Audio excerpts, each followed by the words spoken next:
3 years ago, I received a 15% raise at work. I thought that was the moment my financial stress would finally vanish. I imagined a life of ease, a growing savings account, and the end of my paycheck-to-paycheck cycle. But 6 months later, I was sitting at my kitchen table, looking at my bank statement in a cold sweat. Despite making more money than ever, my balance was lower than when I started. I had a newer car, a closet full of designer clothes I rarely wore, and exactly $412 in my savings account. I was suffering from a uniquely Western disease, lifestyle creep. In the US, we are conditioned to believe that more income should immediately equal more consumption. We are told that we deserve to reward ourselves the moment a paycheck hits. But while I was performing the role of a successful professional, my net worth was essentially zero. That same month, I visited an old family friend, Mr. Chun. He had immigrated to the US 40 years ago with nothing. He worked as a cook and later ran a small, unglamorous laundry business. He lived in a modest house and drove a 10-year-old Toyota. To a casual observer, he looked like he was just getting by. Yet, I found out he had quietly retired as a multimillionaire and paid for all 4 of his children's Ivy League tuitions in cash.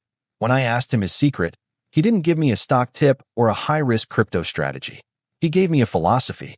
He told me that in the West, people work for money to buy things. But in traditional Chinese culture, you make money a steward of the family's future. He introduced me to 5 ancient habits that build what he called quiet wealth. These are principles that most Americans have never heard of, but they can change your life in under 12 months. The first habit is Zhizhong. This literally translates to keeping a ledger. While most Americans use apps that auto-categorize their spending, the Chinese tradition insists on manual tracking. This is because of a psychological concept called cognitive friction. When an app tells you that you spent $200 on dining out last month, your brain treats it as a past event, a sterile statistic. There is no pain involved. But when you physically write down Tuesday, $45 on takeout, your brain is forced to process the choice in real time. Psychologists call this active awareness. Zhizhong turns every purchase into a conscious decision rather than a reflex. In a study on consumer behavior, people who manually tracked their spending spent 20% less than those who relied on automation. If you spend $4,000 a month, Zhizhong alone can find you $800 a month just by eliminating the mindless leaks in your budget. Over 30 years, if that found money is invested, it becomes nearly $1 million. The second habit is Liang Ru Wei Chu, which means measure the in to set the out. This is the Chinese version of pay yourself first, but it is much more aggressive. In the US, our mental formula is income minus spending equals savings. Whatever is left at the end of the month goes to the bank.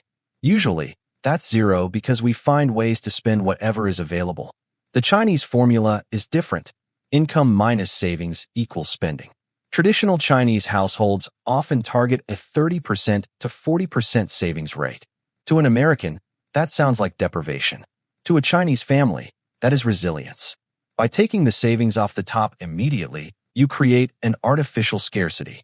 Your brain quickly adapts to living on the remaining 60%. On a $60,000 salary, the average American saves only 4%. A family practicing Liang Ru Wei Chu saving 30% puts away $18,000 a year. After 20 years, the difference in their net worth is over $700,000. The third habit is Juan Si Wei, thinking of danger in times of safety. This is a fundamental mental shift. American consumer culture is built on optimism bias. We spend based on the assumption that tomorrow will be just as good as today. We use credit cards because we assume we can pay them off with future earnings. Chinese culture is built on pragmatic realism. They assume the winter is always coming. This is why Chinese households have some of the highest emergency funds in the world. They don't save for a rainy day. They save for a rainy year. Having a 12-month cash cushion doesn't just protect you from a job loss. It gives you negotiating power. It gives you the walk-away factor. You can quit a toxic job, start a business, or wait for a market crash to buy assets at a deep discount. Quiet wealth is built during the winters that others weren't prepared for. The fourth habit is Caibu Wailu. This translates to wealth should not be exposed. This is the direct antidote to the Instagram flex. In the West, we perform wealth. We buy the rich man's uniform, the luxury car, the designer logo, often using debt to impress people we don't even like. In Chinese culture, displaying wealth is considered risky and even tasteless. It is the philosophy of stealth wealth. Mr. Chin taught me that every dollar spent on a status symbol is a dollar that stops earning interest. When you stop performing for an audience, your burn rate drops significantly. You stop being a consumer of status and start being a collector of assets. The final habit is Di Shui Chuan Shi. Dripping water pierces the stone. This represents the power of relentless consistency. Chinese wealth isn't built by a get-rich-quick scheme or a lucky moonshot. It's built by the unsexy, relentless dripping of consistent habits repeated over decades. After my talk with Mr. Chan, I stopped trying to look rich. I started my ledger. I took 20% off the top of my paycheck before I even saw it.